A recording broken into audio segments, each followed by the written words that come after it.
পরিবেশের ব্যাপারে আমরা যদি বলি তাহলে আমরা শুরুর থেকেই লক্ষ্য করছি যে প্রশাসন একটা দলের পক্ষে ভূমিকা পালন করছে, তারা নিরপেক্ষ ভূমিকা পালন করতে পারছে না। আমরা আগের থেকে বলে আসছি, আপনারা জানেন যে কয়েকদিন আগেই আমরা মাননীয় প্রধান উপদেষ্টার সাথেও আমরা জামায়াতের আমিরের নেতৃত্বে একটা মিটিং হয়েছে, সেখানেও আমরা বলেছি নির্বাচনকে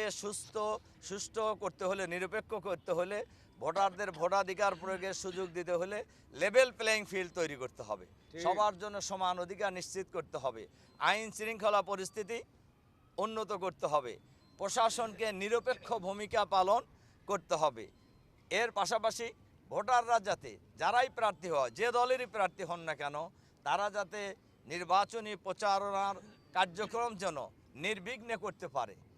তার দলের লোকেরা যেন ভোটারদের কাছে নির্বিঘ্নে ভোট চাওয়ার সুযোগ পায়। কিন্তু আমরা লক্ষ্য করছি অনেক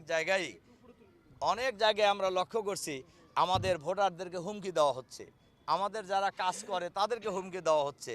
এবং অনেক জায়গায় বলা হচ্ছে ভোট দিয়ে দাঁড়িপাল্লায় ভোট দিয়ে আপনারা কেউ নির্বিঘ্নে বাড়িতে ফিরতে পারবেন না, ভোট কেন্দ্রে যেতে পারবেন না, এটা বলছে। তবে আমাদের বক্তব্য খুবই পরিষ্কার, সরকারের দায়িত্ব